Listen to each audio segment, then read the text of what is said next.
Esta es la parte en la que yo me callo, para que hablen ustedes.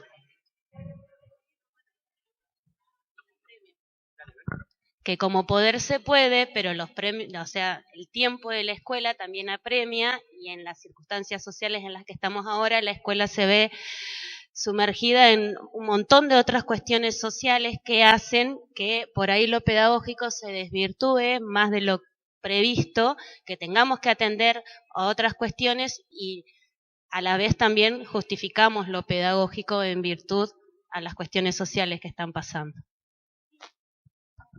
Sí, claro. Estamos obviamente en un contexto. El contexto no es nada fácil, ni para nosotros, ni para nuestros alumnos y alumnas. La discusión es la siguiente. Yo no estoy planteando un modelo perfecto, porque esto no es para que hagamos exactamente esto que yo digo. Es una orientación, es una línea, es ir para ese lado. ¿Se entiende? Y cada uno va a hacer lo que le dé el cuero, lo que pueda, lo que tenga tiempo, porque todos tenemos hijos, porque todos laburamos un montón de horas. ¿Está bien? Pero de lo que se trata es de la mirada, no decir, bueno, tenés que tener clarito los conceptos. ¿Se entiende? Es un esquema para aplicar. ¿Cómo? Ir planteando las nociones, exactamente. Exactamente, es un camino. No lo estoy planteando para que, si no hacen exactamente eso, está mal. Es un modo de pensar las ciencias sociales. De esto se trata, ¿no? De ver la diferencia entre un enfoque y otro. Y arrancar por este lado. Después, a medida que lo vayan haciendo, se les va a ir haciendo más práctico. ¿Está bien? Como todo camino, una vez que lo vas recorriendo, te va saliendo. Nadie aprendió de golpe. O sea, el aprendizaje de vuelta no es un proceso de iluminación que de golpe, ¡uy, pum! Se me prendió la lamparita, problematizó, ya está, así, ya está. No, nada. Es decir, yo siempre les decía a mis alumnas que nadie aprendió a caminar de golpe. Los bebés no se levantan y empiezan a caminar y salen. No, se levantan, se caen, se levantan, se arrastran, se arrodillan. O sea, el aprendizaje es eso. No lo podés pensar de otro modo, sería ilógico pensarlo de otro modo. Lo demás no es aprendizaje, es repetir. ¿Está bien? Entonces es normal que nosotros, si estamos aprendiendo a problematizar, lo intentemos, no nos salga, borremos, pongamos otra vez, nos salga más o menos. La pregunta es si vamos para ese lado o vamos para el otro. Porque en el fondo hay solo dos mensajes posibles que vos podés trabajar en sociales. Y dos, perdón, en mi humilde opinión, solo dos. Un mensaje posible es, la realidad es esta, ¿sí? Yo te la cuento y vos te la tenés que aguantar porque es así, es lo que hay. Así que yo te cuento, mira, los países se formaron de esta manera, ¿sí? Italia se unificó en tal año, te cuento todo, es así.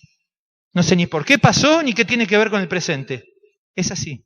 Repetilo, porque acá estás en la escuela para hacerme caso a mí, no estás para aprender nada. Estás para obedecer órdenes. Y la orden mía es repetir. Y sobre todo, obedecer. ¿Está bien? Ojo con pensar. ¿Está bien? Porque no estás en la escuela para pensar. Estás para hacerme caso a mí. Que soy la profesora y te pongo la nota. Y si no, no vas a aprobar.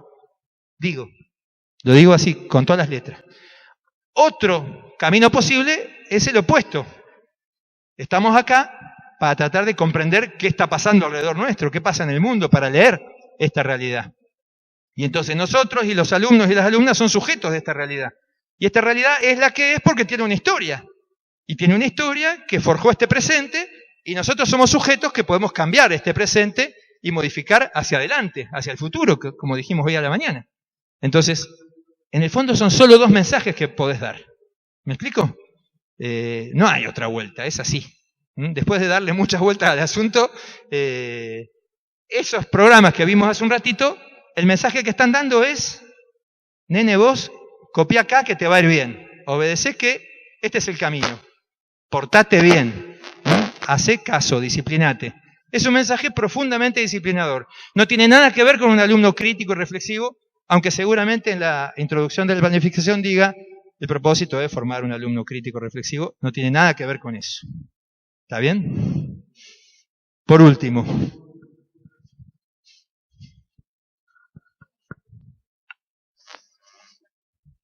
sí, ahí me tomo un mate. Perdonen, pero me entusiasmé. Este es un párrafo de Delia Lerner. Delia Lerner. donde plantea la cuestión de la secuencia didáctica y donde plantea qué entiende ella por la enseñanza desde una perspectiva constructivista. ¿No? ¿Se ve o no se ve nada? Sí, se ve. Este es un artículo que está en un libro que se llama Piaget-Vygotsky. Es un libro sobre psicología, en realidad, donde los autores intentan desarmar esta idea de que Piaget y Vygotsky son dos teorías que están totalmente enfrentadas, que no tienen nada que ver una con la otra. Y Delia Lerner es piagetiana, digamos. Ella sostiene fuertemente la teoría constructivista. Y en este artículo ella polemiza contra aquellos que dicen que los constructivistas dejan que los alumnos digan lo que quieran y hagan lo que quieran y el docente no interviene para nada. Y que eso está mal, porque hay que enseñar. Entonces, después de un largo desarrollo, que ustedes lo pueden leer, no les conté, pero ese artículo está completo en una cantidad de materiales que están en la página de Unter, debajo del cartelito del curso. Hay un montón de materiales, mañana les voy a contar cuáles son, para bajar, y está el artículo entero, este de Lerner. Ella termina definiendo, bueno, ¿pero qué es enseñar entonces, desde una perspectiva constructivista? ¿Es dejar que los pibes hagan cualquier cosa y no intervenir? Porque la crítica inicial era, no viejo, hay que enseñar. Parate y da clase, no jodas. ¿Me explico? Entonces ella dice, ojo, porque construir con los alumnos el conocimiento no es dejar que hagan lo que quieran. Por eso yo insistí mucho en esto de que no sea una charla que derive en cualquier cosa, porque no se trata de eso. Entonces define. Sus rasgos esenciales, dice, podrían enunciarse así. Enseñar es plantear problemas a partir de los cuales sea posible reelaborar los contenidos escolares. Y esto vale para matemática, vale para educación física, vale para plástica, vale para ciencias naturales, vale para inglés, o sea, vale para todo. No es de sociales. En realidad el artículo, el ejemplo que toma es la enseñanza de la lengua escrita, no es un texto para sociales. ¿Por qué plantear problemas? Hoy le contaba al compañero que es de naturales, le decía, bueno, ¿por qué, por ejemplo, cuando comemos huevo frito demasiado nos duele el hígado? Ese es un problema. Un problema que nos lleva a una cuestión de ciencias naturales. ¿O no? Y habrá que explicar químicamente y orgánicamente por qué, si comes mucho huevo frito, te duele el hígado. ¿No? Las compañeras habían mencionado hace un ratito un tema que yo les dije es de naturales. ¿Se acuerdan? Ese. Claro, dale. Yo dije, está bueno, es un problema, pero no es de sociales, es de naturales. ¿Cómo se llamaba el artículo ese del zorro, de la amenaza con los productores de la línea sur? Nosotros le habíamos hecho una pregunta, o sea, dentro de todas las preguntas que hicimos, que era ¿cómo se llegó a que un animal autóctono sea visto como una amenaza? Porque el zorro se transformó en una amenaza, que es un animal autóctono. La explicación puede empezar por lo social, porque la oveja fue traída por el hombre, pero hay un proceso que tiene que ver con la cadena alimentaria, por ahí los compañeros naturales me pueden ayudar más, porque yo mucho de eso, ni mucho ni poco, no sé nada. Cadena trófica, bueno, perfecto. No me pregunten porque yo ahí sí que no puedo profundizar. Pero está claro que la explicación no es social, es natural. ¿Está bien? Entonces, digo, plantear problemas es lo primero, porque es cambiar el contrato didáctico. Es decir, acá no estamos para que vos me obedezcas a mí, estamos para tratar de aprender algo que te sirve para la vida. Segundo, es también proveer toda la información necesaria para que los niños puedan avanzar en la reconstrucción de esos contenidos. Es decir, no es plantear la pregunta y decirle, bueno, investiguen, vayan. Y me saco la mochila de encima y la deposito del otro lado. ¿Sí? Yo siempre me acuerdo de una anécdota de mi hija que vino a decirme un día, papá, tengo que investigar sobre el carbón para mañana. Y yo le dije, ¿qué cosa tenés que investigar? ¿Qué cosa del carbón? No sé, papá, la seño dijo el carbón. ¿Pero qué cosa del carbón? ¿Las minas de carbón? ¿Para qué sirve el carbón? ¿Qué es lo que te está pidiendo la seño? Y ya empezó a lloriquear, porque la presión era fuerte. Había que llevar al día siguiente algo sobre el carbón. Ojo, o sea, la disciplina pegaba mal. ¿Qué hizo el padre? A ver, ¿qué hizo el padre? Prendió la computadora, puso el carbón, ¿sí?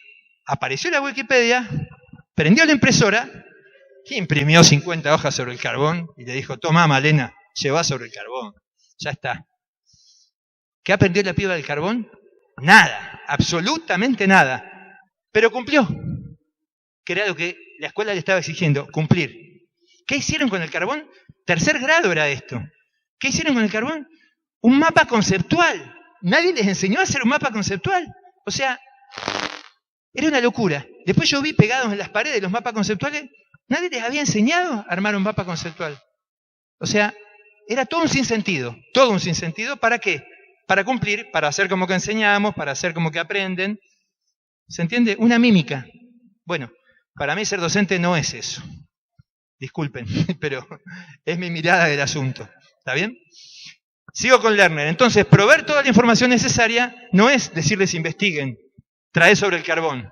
Es proveer vos la información necesaria y pertinente para entender ese problema que les estás planteando. Entonces, si les estás preguntando por desertificación, vamos a hacer una entrevista a un productor ovino, vamos a mirar las estadísticas, vamos a buscar información en distintos formatos. Y vos sos el que tiene que proveer la información. ¿Sí? Y si les pedís que traigan información, les pedís con precisión qué información querés que te traigan. No traigan sobre desertificación en general. ¿Se entiende? Tenés que ir con preguntas precisas para que pregunten en la casa determinada cosa. ¿Se entiende lo que quiero decir? Es decir, es nuestra tarea ofrecer la información. La información es texto, la información son videos, la información son entrevistas, la información son observaciones. Hay muchas formas, mapas, de todo. Hay muchas formas de acceder a la información y muchos tipos de informaciones sociales. ¿Sí? Textos también, pero no solamente textos. Después de proveer toda la información, sigue diciendo Lerner. Enseñar, dice, es promover la discusión sobre los problemas planteados. Es brindar la oportunidad de coordinar diferentes puntos de vista. Es orientar hacia la resolución cooperativa de las situaciones problemáticas. Si en tu aula no hay espacio para la discusión, es decir, si no hay la posibilidad de que los chicos y las chicas planteen sus hipótesis, lo que ellos piensan, no hay forma de que aprendan. Es decir, si no circula lo que dije antes, si el conocimiento no circula, si los pibes y las chicas no expresan lo que piensan ellos y se corrigen entre ellos y dicen, no, te equivocaste, está mal, no es esto otro. Si no pasa eso, no está circulando el conocimiento. No hay discusión sobre el tema. Esas aulas donde están todos copiando, ahí no circula nada. Ahí no hay conocimiento circulando. Ahí hay obediencia, nada más. Donde circula el conocimiento es donde hay discusión, donde hay polémica, donde los pibes están pensando. Che, ¿esto será así? ¿No será así? ¿Cómo es esto? Eso es lo que tenemos que lograr nosotros. ¿Está bien? Y cuando rompes ese contrato didáctico, ese de que hay que repetir y obedecer, se produce como una transformación en el aula tremenda. Porque el alumno y la alumna que están acostumbrados a repetir y copiar, no entienden nada. Dicen, ¿qué me estás pidiendo? Tengo que pensar. Yo me acuerdo siempre de una alumna que tenía en segundo grado, cuarto grado. Que una vez les puse una consigna, bueno, ¿qué opinás sobre tal cosa? Y me miraba así, era chiquita para arriba, profe, ¿qué tengo que hacer? Y tenés que poner qué pensás. Y no entendía qué le estaba pidiendo yo. Porque ella estaba acostumbrada a que lo que tenía que hacer era copiar. Eran esas alumnas que copian todo, ponen la primera letra en mayúscula, en color, lo subrayan, dejan un renglón. La alumna perfecta, la obediente. Pero cuando le pregunté qué pensaba de algo, no podía responderme. Y en cambio, el vaguito que estaba sentado atrás contra la pared, tirado así diciendo, ¿y esto qué me importa a mí? De esos que tenemos siempre, empezó como a estirar el cogote y a decir, che, esto puede ser, me interesa. Ese pibe, lo recuerdo bien, juntaba cosas en el basural. Y era una cuestión económica, y el pibe de números la tenía recontra clara, más clara que todos. Y empezó a interesarle. Entonces, cuando cambiase el contrato didáctico, los sujetos en el aula cambian y los protagonistas cambian. Y se empieza a armar como un despelote. O sea, se nota. Se nota cuando empieza a circular conocimiento o no. Es muy visible en el aula, de verdad. ¿Cómo decís? Dale. Acá se están riendo. Sí, no, lo que comentamos es que siempre cuando vos salís con una pregunta disparadora, se arma el despelote entre ellos mismos, discuten entre ellos, se responden entre ellos, y a veces hay que calmar esa situación que se te va, se te va, se te va. Así que bueno, eso estábamos hablando justo. Como decía el compañero allá hace un rato, y hacía así con la... Bueno, eso es oficio, es muñeca de uno, decir, bueno, está bien, discutamos, pero nosotros lo que queremos averiguar es esto, está bien, este tema es interesante, pero lo vemos la clase que viene, lo dejamos para después, ahora lo que queremos ver es este tema. Es tu muñeca para coordinar la discusión, porque tu papel es el de un coordinador, no es que no haces nada, todo lo contrario, conducís la discusión a los conceptos que vos querés trabajar. Después, por último, lo que trabajamos recién, enseñar es alentar la formulación de conceptualizaciones necesarias para el progreso en el dominio del objeto de conocimiento. Es propiciar redefiniciones sucesivas hasta alcanzar un conocimiento próximo al saber socialmente establecido. Fíjense que dice alentar la formulación de conceptualizaciones necesarias para el progreso en el dominio del objeto de conocimiento. No está diciendo que el pibe te largue el concepto así, ¡pum! Proceso de concentración económica. ¿Qué es esto? Proceso de concentración. No. La empresa grande, compra la más chiquita. ¿Y cómo es eso? Es un proceso, diría Lerner, de aproximaciones sucesivas, es decir, no llegan al concepto de un día para el otro. ¿Está bien? Se van acercando a esa idea. ¿Está bien? Y si dice, y la grande, sí, se come a la más chiquita, y fíjate el caso van de lo particular a lo general. Capaz que al final tenés que decir vos el nombre del concepto, pero lo fuiste acercando a esa noción. ¿Se entiende? Si uno tiene claro a dónde quiere ir, los va llevando a ese lugar. ¿Está bien? Y este es el nudo. Es decir, cuando van logrando conceptos, empiezan a poder leer la realidad. Es decir, servicio público. Mirá, y acá está el caño amarillo. Esto es gas. Y este es el caño de agua. ¿Está bien? Y esta es la calle. Noción, por ejemplo, en el ejemplo del colectivo que trabajamos el otro día, hace un rato, perdón, infraestructura. Noción de infraestructura. Las calles, los caños. Es un concepto importantísimo, infraestructura. ¿Por qué? Y porque la infraestructura es algo básico para cualquier cuestión vinculada a lo espacial. Que es una palabra difícil, los pibes no van a decir ni loco la palabra infraestructura, pero van a saber que es aquello que es necesario, ¿sí? Y que está abajo de las calles, ¿sí? Adentro de las paredes, ¿sí? Necesario para que los servicios funcionen, ¿sí?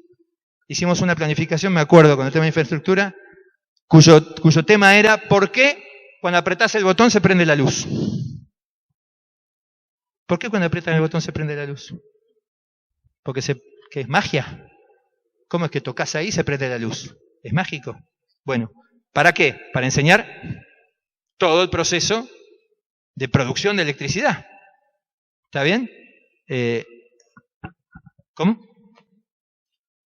Digo que lo que vos estás planteando está bueno, la cuestión del concepto, la red conceptual para trabajarlo en un proyecto, ¿no? En esta cuestión de los proyectos. Yo armo el proyecto, los conceptos que quiero trabajar y los libero y yo actúo orientando o acompañando, pero la apropiación de esos conceptos intermedios de todo el proyecto e incluso otros que a uno pueden no habérsele ocurrido, es de ellos. Por eso hay verdadera construcción de conocimiento. ¿Por qué? Porque todo el tiempo los chicos van a estar diciendo lo que piensan. Entonces vas a estar trabajando con las ideas que ellos tienen todo el tiempo, no al principio nada más. Porque todo el tiempo van a estar discutiendo lo que ellos piensan. Y eso es trabajar las ideas previas. Es esto de la discusión, ¿sí? Por último, digo porque ya se hizo muy largo. ¿Qué hora es? Las 5:05. Enseñar es finalmente, dice, promover que los niños se planteen nuevos problemas que no se hubieran planteado fuera de la escuela. Es decir, el problema no va a quedar cerrado, no va a quedar resuelto, nada va a quedar resuelto. Al contrario, es decir, van a quedar planteadas más preguntas que antes, seguro. Y si no es así, está mal. Es como este curso. Se van a ir de acá y así, ¿y ahora qué hago? ¿Se entiende? Es decir, nada puede quedar cerrado, porque el conocimiento no es así, no es cerrado. Entonces, si hay más preguntas al final, es porque de verdad hubo aprendizaje. Si está todo cerrado y los chicos repiten el concepto, te lo están repitiendo, no lo están usando, no es un instrumento. Tiene que quedar abierto. ¿Abierto a qué? a nuevas preguntas, porque el problema vos lo resolviste, sí, está bien. La gente migra de la línea sur a las grandes ciudades porque, ¿está bien? La producción ovina, etcétera, etcétera, etcétera. Pero en el medio nos podemos preguntar otro montón de cosas, ¿no? Que van a surgir en el trayecto. Entonces, no tiene por qué quedar cerrado, ¿sí? Esta es un poco la idea, en realidad, de una secuencia didáctica, porque si miran cada uno de estos planteos es el orden en el cual uno tiene que llevar adelante la secuencia didáctica. Es decir, primero plantear el problema, después ofrecer información, ¿sí? Después promover la discusión respecto de eso, después ir avanzando en la conceptualización, ¿sí? Aunque no sea el nombre exacto que queremos que digan, ¿sí? Y finalmente, que se vaya llegando a institucionalizaciones, es decir, a momentos en los cuales vos vas cerrando, ¿sí? Nociones y conceptos. ¿Para qué? Para que después haya otras preguntas, para ir avanzando en qué? En el propósito, que es aprender a leer la realidad social. Final. ¿Qué dicen? Son las 5:10 y los veo moverse en las sillas. ¿Algún comentario?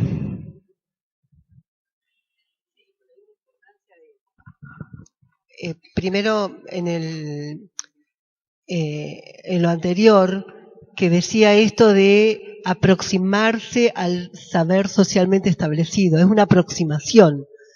Esto que estabas diciendo recién, que lo engancho con la problemática que tenemos siempre, que es el tema de la evaluación, trabajando de esta manera, que es un gran tema que no sé si está previsto, pero es un gran tema. Y después lo que pensaba a lo largo de toda tu disertación es la necesidad de reforzar la importancia de la planificación clara, hacia dónde vamos en esto, en qué conceptos, más que contenidos. Que generalmente es un problema porque generalmente estamos centrándonos en los contenidos, en el que tiene que saber, en el que tiene que repetir, y creo que tiene que ver con esto, aunque no se tiene muy claro por ahí, uno está aprendiendo, no todo el tiempo, no se tiene claro esta cuestión de que no se termina de adquirir un conocimiento, sino que se va como armando. Porque el conocimiento se sigue construyendo, o sea, no existe el conocimiento definitivo. Digo, la historia se construye todos los días. Cada vez descubren un resto arqueológico nuevo que nos replantea toda la prehistoria. Y todos los libros que estaban de antes no sirven más, porque apareció un resto nuevo, ¿sí? Y hay una fuente nueva. Es así. Es así. Entonces, bueno.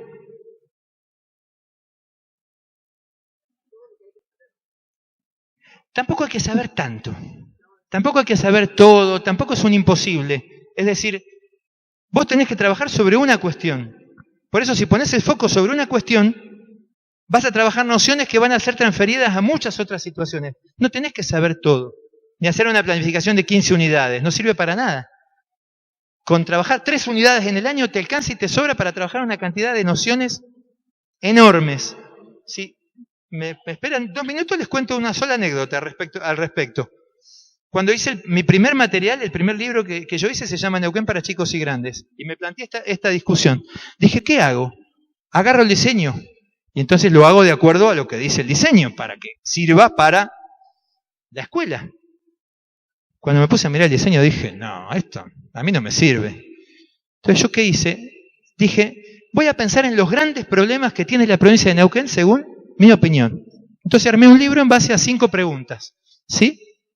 Cuando terminé de hacer el libro, volví a mirar el diseño y dije, este diseño se queda cortísimo. Es decir, el libro que hice, pero enseña 3 diseños, 4 diseños, es decir, mucho más que lo que el diseño pide. Estamos enseñando muchísimo más cuando estamos recortando un objeto de enseñanza pequeño, pero profundamente, con nociones y conceptos, que toda la chorrera de unidades, de 15 unidades en un año, que los pibes las van a repetir una vez y se la van a olvidar para siempre. Esa es un poco la idea. Bueno, disculpen lo largo, los libero. Nos vemos mañana, 8:30. Gracias.